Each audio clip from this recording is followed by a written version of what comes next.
in the energy sector towards achieving the nationally determined contributions. And if you would go to that. So we looked at gaps, we looked at what actions can be taken, and the source and the action of reference for the actions, the time frame for the attainment, the tools, how youth can actually contribute towards the attainment of the actions, and of course the required firm commitment or statement. And you notice that, like you said, given the time frame that we had, I think maybe in a sense we could have spent more time, doing this. I really got to get a praxis of what we're learning, the theory, to then understand it. And really, I think Mr. Chinembiri did very well.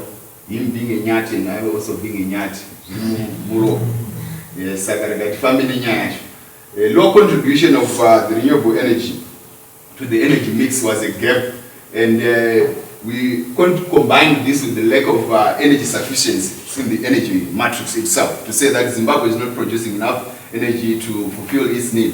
And we would want to see at least 20% of renewable energy in the energy matrix, and a reduction of at least 20% should come from the renewable energy sector, and then you have at least all sectors of the renewable energy in the cycle represented, as in solar, wind, and air. Because I think there is a misconception when we talk about renewable energy. Most people really just gravitate around the solar energy.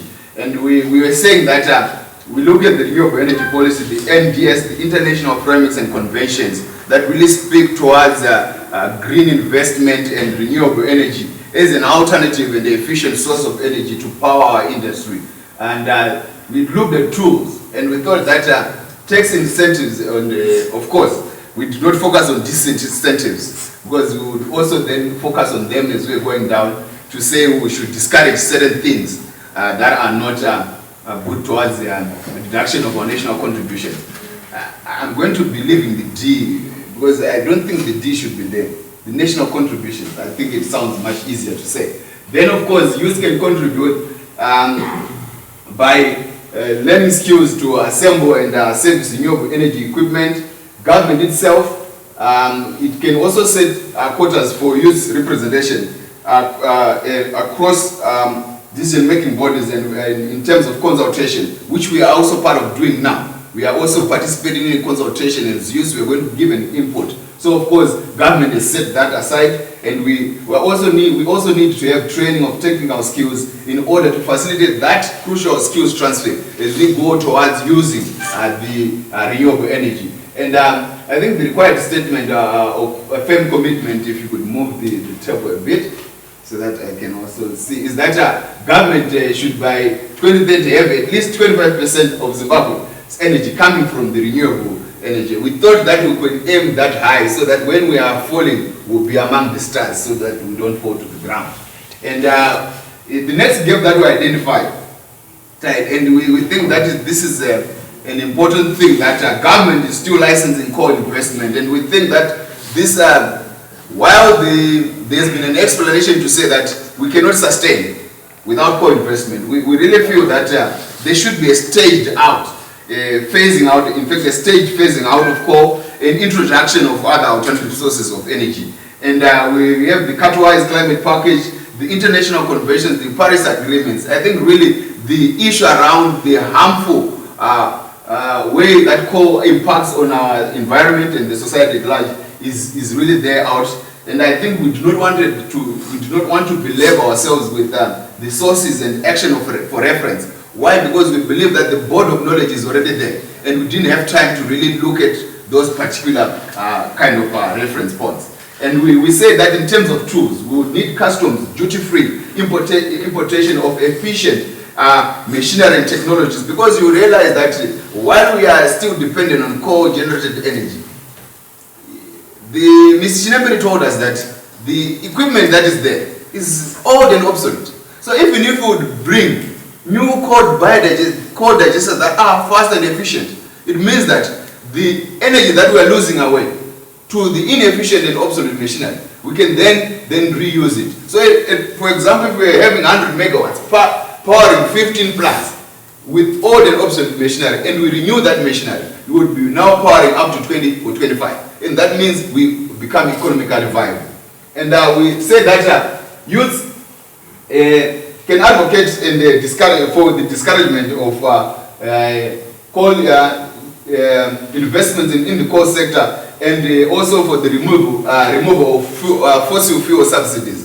We think that when there are subsidies for the importation of fossil fuels and fossil fuel machinery, this will always promote that kind of leaning towards investment in coal. And we think that as youths we can now start advocating, and Zimbabwe can aim to reach carbon neutrality or net zero by 2050. We thought that we cannot keep seeing in 2030, 2030.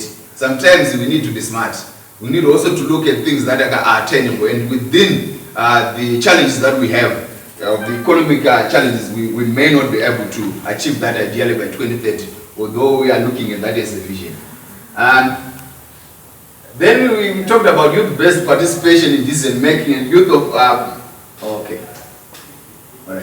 lack of access to information on renewable energy by grassroots youth communities.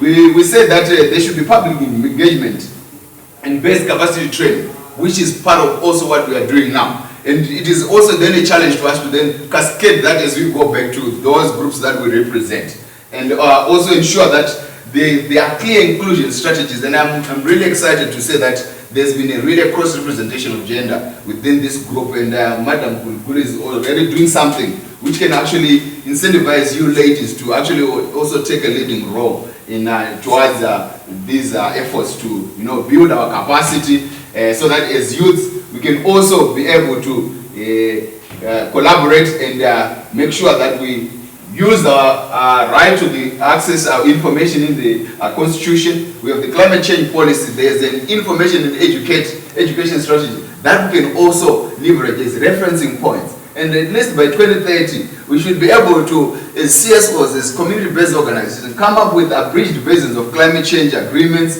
the constitution itself, and the climate change policy in vernacular, audio-visual version, so that we then include those people living with disabilities, so that a person who may not be able to read can listen to something that is produced. And of course, this then calls for collaborative efforts in terms of translating these documents, because some of them, these things are technical, and we then need to utilize things like the social media, the podcast. You see, we have got Stereo 025 radio.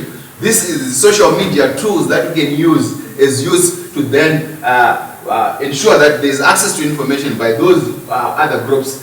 And of course, government can, in terms of commitments, we think we need those abridged versions to be available at all levels of government at cheap and accessible prices. If it can be for free, it should be for free. But I should be able to go to a government office and a government building to say, I want a climate change document, and be able to access it. I think that commitment can then spread that knowledge. I'm sorry I am belaboring you guys. I think, as you get to learn these things and you see that you have a niche, the passion just erupts. I'm sorry.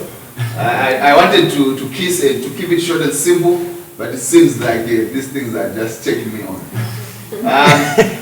We also want to look at outdated, inefficient machinery and equipment with high costs. I think some of them are it's going down. The high cost of maintenance, and I think that government must now formulate, because while we believe that as youths we have to do something, there has to be a guide. We need a Renewable Energy Act that empowers, that phased ban of fossil-powered machinery, so that at least we think big. We don't have to think small. And I think that we have the documents, the energy policy, we have the NDS, the NDS strategy, which is really aiming to become an upper middle income country. And I think that means that we will have to be leaving some of the outdated kind of technologies and really looking forward.